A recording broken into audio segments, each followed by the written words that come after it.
case study, it goes up to near about 4 to 6 or 7 marks. Now you need to understand practically कि this case study is very simple to attempt the question. It's very simple. Just you need to follow the 3 rules of solving what? A case study. Depend upon the marks, your length of the paper or length of the answer will get extended. वो 3 point क्या है जिसमें आप case study mention करते हो या you right the case study. तो सबसे पहला पॉइंट जो है that is called outline the facts. और इसको अगर सरल भाषा में मैं बोलूं, अगर मैं ICAI का भाषा, तो ये है आउटलाइन द फैक्ट. ठीक है, आउटलाइन द फैक्ट्स. बट ये आउटलाइन द फैक्ट्स का मतलब क्या होता है? जो भी फैक्ट्स आपको कलेक्ट हुआ है with the help of that case study, you just need to note down all the points. Note down the points. Sir how, मतलब कैसे नोट डाउन करना है? तो just with the help of pencil underline कि क्या क्या उसमें mention किया गया है, कौन सा वर्ड दिख रहा है. कॉन्ट्रैक्ट दिख रहा है क्या वर्ड में? ठीक है, या पैराग्राफ में. एग्रीमेंट ये वर्ड दिख रहा है क्या? पार्टनर्स बोल के वर्ड अगर दिख रहा है, ठीक है, LLP बोल के दिख रहा है, कंपनीज एक्ट बोल के अगर मेंशन किया है. हर केस स्टडी के एंड में, ठीक है, हर केस स्टडी के एंड में provision of Indian contract act 1872 ऐसा मेंशन किया होगा. अगर पार्टनरशिप का केस स्टडी होगा तो पार्टनरशिप लिखा होगा. तो अपने को बेसिक चीज कवर हो जाती है कि ये केस स्टडी किस टॉपिक से उठाया है, पार्टनरशिप से, या ये केस स्टडी किस टॉपिक से उठा रहे हैं, कॉन्ट्रैक्ट से. 4 टॉपिक है जिसपे केस स्टडी बहुत आता है. एक हो गया कॉन्ट्रैक्ट. उसमें क्या आएगा सर? कॉन्ट्रैक्ट में कौन सा केस स्टडी आएगा? तो जो टाइप्स ऑफ कॉन्ट्रैक्ट है ना, उस पर ज्यादा केस स्टडी है कि वैलिड है कि वॉइडेबल है, अंडरस्टूड, या इलीगल एग्रीमेंट है. तो that is the important topic for case study, that is contract. फिर उसके बाद आता है सेल्स ऑफ गुड्स एक्ट पे केस स्टडी बहुत ज्यादा है.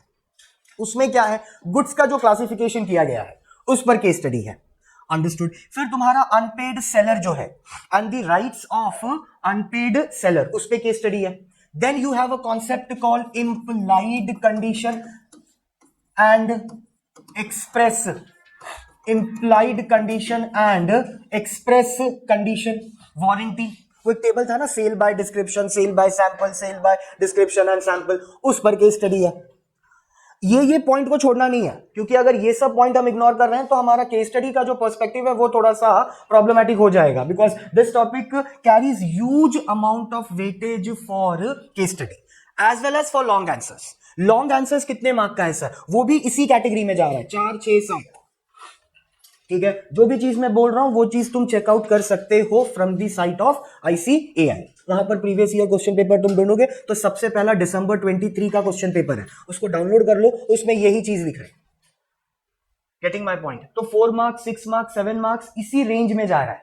ठीक है, अंडरस्टूड, पक्का समझ में आया. फिर उसके बाद में ये टॉपिक हो गया केस स्टडी के लिए. फिर हम आ जाते हैं पार्टनरशिप में. पार्टनरशिप भी बहुत हार्डकोर टॉपिक है फॉर केस स्टडी. उसमें सर क्या आएगा? ट्रू टेस्ट ऑफ पार्टनरशिप वाला जो पॉइंट था उस पर केस स्टडी है. टाइप्स ऑफ पार्टनर्स पे केस स्टडी है. Rights and duties of a partner पर केस स्टडी है. Understood, getting what I am saying? ठीक है, फिर एक और टॉपिक है जो आज हम पढ़ने वाले हैं कि rights and duties of a partner at the time of dissolution of the firm. उस पर भी केस स्टडी है. जब वी विल गो देन मैं टिक करवा दूंगा, डोंट वरी, डोंट पैनिक. ठीक है, सुन लो अभी. तो ये सब टॉपिक वही चीज है जो मैं इतने टाइम से बोल रहा हूं. कॉन्ट्रैक्ट पर है, सेल्स ऑफ गुड्स एक्ट पर है, पार्टनरशिप पे है केस स्टडी, LLP पर, and we have on companies. तो आइडियली देखा जाए इन टॉपिकों पर केस स्टडी बहुत ज्यादा आ रहा है. हमको इन टॉपिक को इग्नोर नहीं करना है, कॉन्ट्रैक्ट को नहीं. सर कितना पढ़ना है कॉन्ट्रैक्ट में? जितना मैंने पढ़ाया है. Again I am telling you the same thing. Sales of goods act में जितना पढ़ाया है, अंडरस्टूड, पक्का. पार्टनरशिप में जितना पढ़ रहे हैं, LLP में जितना पढ़ेंगे, कंपनीज में जितना पढ़ेंगे, that's it for it, understood. Because हम जो कवर कर रहे हैं वो हम each and every question we are covering from the important aspect only. ठीक है, तो ये टॉपिक पर केस स्टडी क्या है? ज्यादा. अब सर जैसे कि आज टेस्ट में कॉन्ट्रैक्ट पर केस स्टडी दिया, तो सर इसमें अगर एग्रीमेंट का क्वेश्चन पूछ लिया तो ये तो आउट ऑफ सिलेबस चला गया. नहीं, कॉन्ट्रैक्ट में सब आ जा रहा है. कॉन्ट्रैक्ट में कॉन्ट्रैक्ट आ रहा है, कॉन्ट्रैक्ट में ऑफर आ रहा है, कॉन्ट्रैक्ट में एक्सेप्टेंस आ रहा है, कॉन्ट्रैक्ट में एग्रीमेंट आ रहा है, फ्री कंसेंट आ रहा है, कोरिलेशन आ रहा है. ये सब भी किस कैटेगरी में आ रहा है? कॉन्ट्रैक्ट में ही. तो दिमाग में ये ना रखो अब कि यूनिट 1 बोला है तो सिर्फ कॉन्ट्रैक्ट और एग्रीमेंट का केस स्टडी आएगा, ऑफर एक्सेप्टेंस का नहीं आएगा। This is not the scenario. Offer acceptance भी किस कैटेगरी में आ रहा है? कॉन्ट्रैक्ट में ही आ रहा है ना। अगर याद होगा तो मैंने कहा था कि ऑफर का सेक्शन याद करने की जरूरत नहीं है, बट इतना याद कर लेना, according to Indian contract act 1872 offer is defined as. सिर्फ कॉन्ट्रैक्ट और एग्रीमेंट का सेक्शन मैंने क्या बोला था याद करने के लिए, तो ऑफर एंड एक्सेप्टेंस भी किस कैटेगरी में आ रहा है? कॉन्ट्रैक्ट में ही। सो फ्री कंसेंट भी कॉन्ट्रैक्ट है, तुम्हारा टाइप्स ऑफ कॉन्ट्रैक्ट भी क्या है? कॉन्ट्रैक्ट में ही आएगा। ऑफर भी आएगा, टाइप्स ऑफ ऑफर भी आएगा, एक्सेप्टेंस भी है, free consent, this all will come under the category of contract only.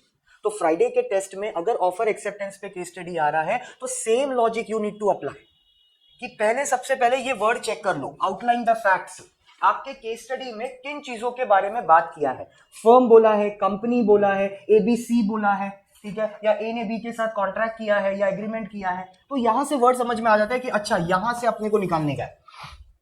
Contract के टॉपिक का केस स्टडी है, अंडरस्टूड। एक बार तुमने फैक्ट्स को अंडरलाइन कर दिया पेपर पे, ठीक है, पेंसिल से, now you are ready to write the answer. तो सबसे पहला जो तुम्हारा पैराग्राफ होगा that will be the introduction of the provision.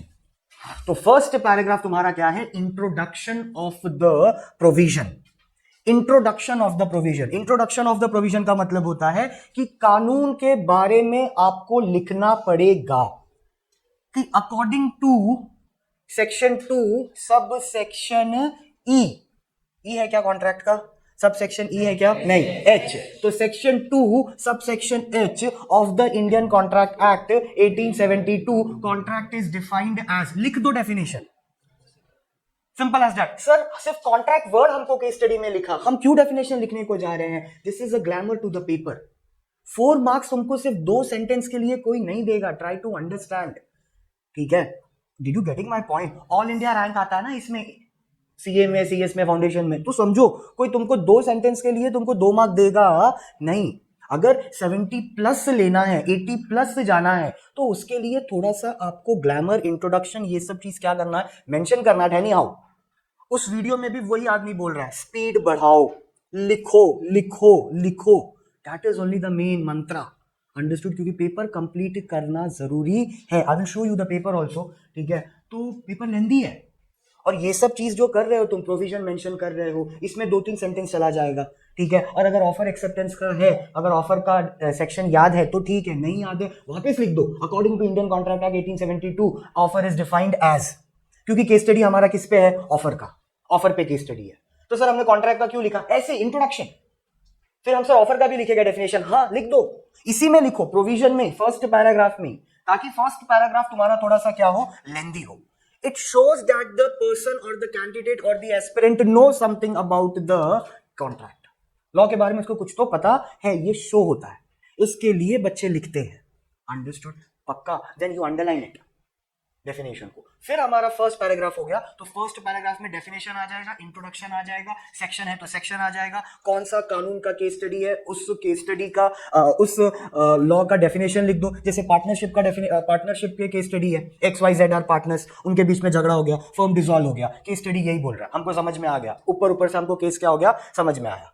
तो क्या फर्म डिसॉल्व होता है क्या पार्टनर के इंसॉल्वेंट होने पर? क्या फर्म डिसॉल्व होता है क्या अगर पार्टनर्स क्या हो गया? इंसॉल्वेंट। फर्म डिसॉल्व होता है, हमको पता चल गया, ठीक है? अभी तुम बोल रहे हो कि डिसॉल्व होता है, तो ठीक है, डिसॉल्व होता है।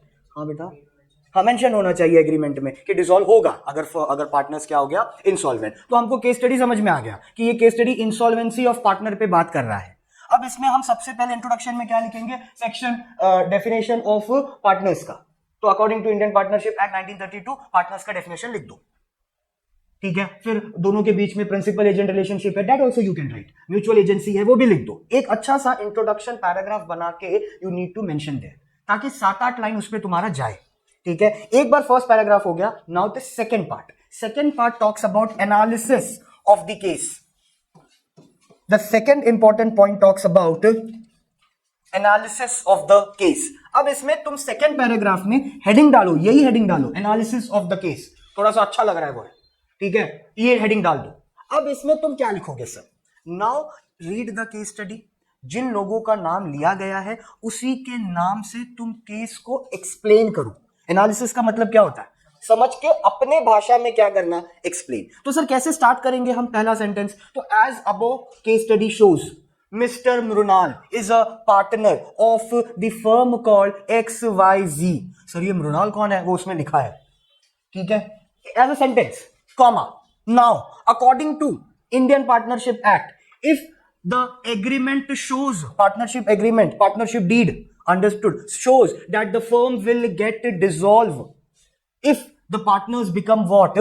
Insolvent, if it is mentioned there, understood। अब इसमें इंग्लिश को यूज करो, अपने सेंटेंस को क्या करो, थोड़ा सा एग्जैगरेट करो, सेंटेंस को थोड़ा बड़ा करो, यहां पर रीडिंग काम आती है, अंडरस्टूड। कितना तुमने टॉपिक को रीड किया है ये यहां पर काम आएगा, जितना डीप में तुमने टॉपिक को रीड किया है उतना तुम सेंटेंस को क्या कर रहे हो, खींच रहे हो, अंडरस्टूड। पक्का समझा मैंने कैसा? एक एग्जांपल जो मैंने दिया वो समझ में आया? तो edge of the section, edge of the case study showed above mister blah blah blah, ठीक है। तो पार्टनरशिप डीड वर्ड आ गया, पार्टनरशिप डीड का मतलब लिख दो, उसमें ही एनालिसिस में ही पार्टनरशिप डीड का मतलब लिख दो, 2-3 पॉइंटर लिख दो, कंटेंट ऑफ पार्टनरशिप डीड का कंटेंट क्या है, अंडरस्टूड, मेंशन किया, ठीक है। उसके बाद तुम केस को बताओ कि मिस्टर जो एक्स है वो अगर मेंशन किए होंगे पार्टनरशिप फर्म में अपने डीड में कि अगर कोई इंसॉल्वेंट हो रहा है तो हमारा फर्म क्या हो जाएगा, डिसॉल्व। अगर ये मेंशन किया है केस में तो ही फर्म क्या होगा, डिसॉल्व, ठीक है, अंडरस्टूड। दिस इज, अगर मेंशन नहीं किया गया है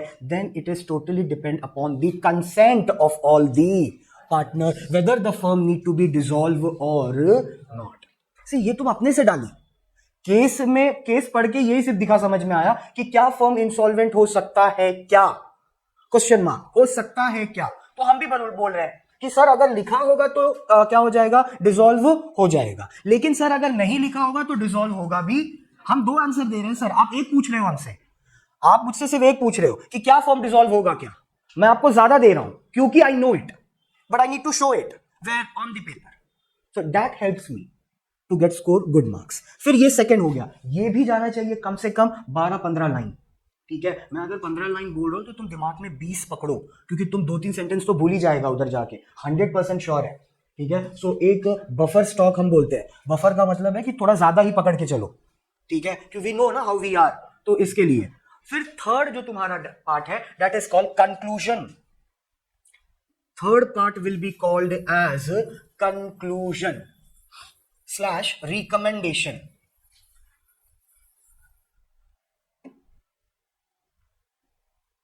Conclusion and it is called recommendation। अब इसमें क्या मेंशन करना है सर? तो इसका स्टार्टिंग कैसे होगा? As we have discussed in the above point, ठीक है, as we have discussed in the above point या above paragraph, ठीक है। तो अबो पैराग्राफ क्या था, एनालिसिस ऑफ द केस, और as we discuss in the above points, understood, ठीक है, कॉमा, कंटिन्यू। अब इसमें लिखना क्या है सर, कंक्लूजन और रिकमेंडेशन में क्या लिखना है?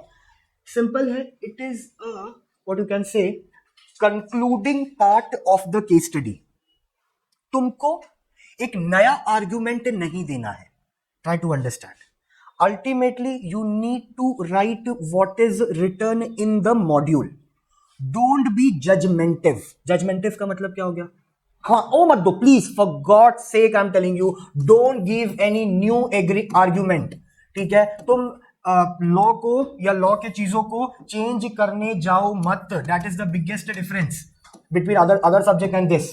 You don't give your argument कि according to I feel this, according to you does not matter, according to ICAI it matters, according to the module of ICAI matters, ठीक है। तो conclusion डाल दो, रिकमेंडेशन डाल दो, जो ऊपर के पैराग्राफ्स है उसी में से पॉइंट उठा के वापस मेंशन कर दो, नो प्रॉब्लम, क्योंकि तुमने एनालिसिस किया ना केस का, इसी को तुम पॉइंटर्स को खींच के कंक्लूजन में लेके चले जाओ, नो इशू, अंडरस्टूड। कुछ भी लिखो but don't give a new argument. New argument का मतलब अपना POV मेंशन करो मत, क्योंकि if you are going to mention your POV it will change the rule of contract act. हमको कॉन्ट्रैक्ट एक्ट का रूल बदलने का नहीं है, जो लिखा है मॉड्यूल में वही वहां पर लिखना है। हम सिर्फ थोड़ा अपना इंग्लिश का ज्यादा प्रेजेंटेशन दे रहे हैं, हम थोड़ा सा अंडरलाइन कर रहे हैं, हम भी वही चीज लिख रहे हैं जो मॉड्यूल में लिखा है, हम अपने से कोई ज्ञान दे रहे नहीं हैं। प्लीज एंड प्लीज अंडरस्टैंड, ठीक है, according to I feel, according to we feel, this is my opinion, this is my judgement that the partner should give this. No, it is not the judgement. Don't give any kind of new argument और judgment. जो mention किया गया है वही as it is लिख दो. समझा? पक्का. क्योंकि इसके वजह से ना प्रॉब्लम क्रिएट हो जाता है. तो तुम अपने ही सेंटेंस में क्या हो जाते हो, कॉन्ट्राडिक्टरी. कि जो तुमने ऊपर लिखा उसको तुम अभी कंक्लूजन में क्या बोल रहे हो, गलत है. तो फिर लिखा क्यों? तो या तो फिर सही लिखो. तो सही इतना नहीं पता हमको sir. Understood. Then why to poke if you don't know the full and detailed information about the scenario? तो इसके लिए कंक्लूजन के टाइम पर कोई भी एक्स्ट्रा ओपिनियन लिखने का जरूरत नहीं है. कंक्लूजन को वैसे ही एंड करो जैसे तुमने इंट्रोडक्शन स्टार्ट किया था. तो कुछ पॉइंटर्स वहां से यू कैन टेक, कुछ pointers you can take from the analysis of the case, और लास्ट में उसी चीज को again third time you are writing but in the different words. You are writing the same thing but in the different words. इसका मतलब कि आपने कोई नया आर्ग्यूमेंट दिया नहीं है. नया आर्ग्यूमेंट का मतलब नया डिसीजन तुमने दे दिया कि नहीं ऐसा ही होना चाहिए. महाराष्ट्र में कंपलसरी, जैसे पार्टनरशिप एक्ट है महाराष्ट्र में कंपलसरी है, तुम्हारा केस स्टडी कर्नाटका का है. ठीक है, अब तुमने बोल दिया कि नहीं आरओएफ गलती करता है, आरओएफ को बोलना चाहिए कि कर्नाटका में भी पार्टनरशिप करना क्या करो, कंपलसरी. ये जजमेंट देने वाला तुम कौन है? You are the state government और व्हाट? नो, हमको पढ़ाया गया है महाराष्ट्र में मैंडेटरी है, हम लिखेंगे महाराष्ट्र में क्या है, मैंडेटरी. बाकी सब जगहों पर ऑप्शनल है. ऑप्शनल ही लिखो, वॉलंटरीली ही लिखो, इनवॉलंटरी मत लिखने जाओ. ठीक है, इनवॉलंटरी लिख दिया मतलब you are passing what, a new judgement कि नहीं the people of Karnataka should also think about it. No, why should you think? हमको मार्क्स लेना है कितना, 4, 6, 7, बस. एंड गोल हमारा वही है कि 80+ जाने का है. हमको रूल बदल के हमको क्रांतिकार बनने का नहीं है. तो don't be so rigid to your decision. Rigid का मतलब समझा ना? हाँ, कि हम accept me what I am. No, I don't want to accept you only, simple as that. ठीक है, अंडरस्टूड. तो वैसे सब मत करो, कुछ भी कोई भी नया जजमेंट पास मत करो. जो मेंशन किया गया है वही को, फर्स्ट पैराग्राफ को, एनालिसिस ऑफ द केस को, पॉइंटर्स को थोड़ा ऊपर नीचे घुमा के कंक्लूजन में एंड पार्ट खत्म कर दो. ठीक है, कंक्लूजन 4-5 सेंटेंस का गया, नो इश्यू. कोशिश करो इंट्रोडक्शन बड़ा रहे, एनालिसिस ऑफ द केस, क्योंकि ये दो पार्ट ही ज्यादा सॉलिड है. Conclusion, recommendation is the end of the case study. अगर ऊपर का दोनों चीज तुम्हारा प्रॉपर है, अंडरस्टूड, तो फटाक से तुमको मार्क्स मिल जाता है. It is simple as that. ठीक है, अंडरस्टूड. ये समझा क्या मैंने क्या कहा? पक्का. So what is the 3 points to understand the case study? सबसे पहले you have to write the provisions of the act. तो एक्ट का प्रोविजन लिखना है, मतलब सेक्शन लिखना है. This is the first point while writing the case study. Second point talks about give an analysis of the case. कि क्या है केस स्टडी, क्या बात कर रहा है. ठीक है, उसमें तुम्हारा पॉइंटर्स कैसे ऐड होगा. And the third point talks about conclusion and recommendation. फिर इसमें से एक ही बात याद रखना कि कोई नया जजमेंट या आर्ग्यूमेंट देने का जरूरत नहीं है. ठीक है, अंडरस्टूड. जो मॉड्यूल में लिखा है वही मेंशन करना है. सर अब ये केस स्टडी आएगा कहां से? तो जितने भी एग्जांपल्स हैं, कॉन्ट्रैक्ट के, सेल्स ऑफ गुड्स के, पार्टनरशिप के, वो सब एग्जांपल्स को 1 बार, 2 बार, 3 बार, 4 बार, 10 बार रीड करो. ठीक है, उसी का नाम चेंज करके वो क्या पूछेगा, case study. Now only I am telling you, upfrontly I am telling you, lively I am telling you, जो तुम्हारे एग्जांपल्स दिए गए हैं उसी एग्जाम्पल्स को वो केस स्टडी के फॉर्मेट में एग्जैक्टली मॉड्यूल के बाहर कुछ भी आने वाला नहीं है. रीड माय लिप्स, नहीं है. अंडरस्टूड? पक्का. कोई कुछ भी बोले नहीं है, मॉड्यूल के बाहर कुछ नहीं है. एग्जाम्पल्स को ही केस स्टडी के फॉर्मेट में क्या किया है, डाला है. अंडरस्टूड? तो एग्जाम्पल जितनी बार तुम पढ़ेगा उतनी बार तुमको कॉन्सेप्ट तुम्हारा क्या होगा, क्लियर.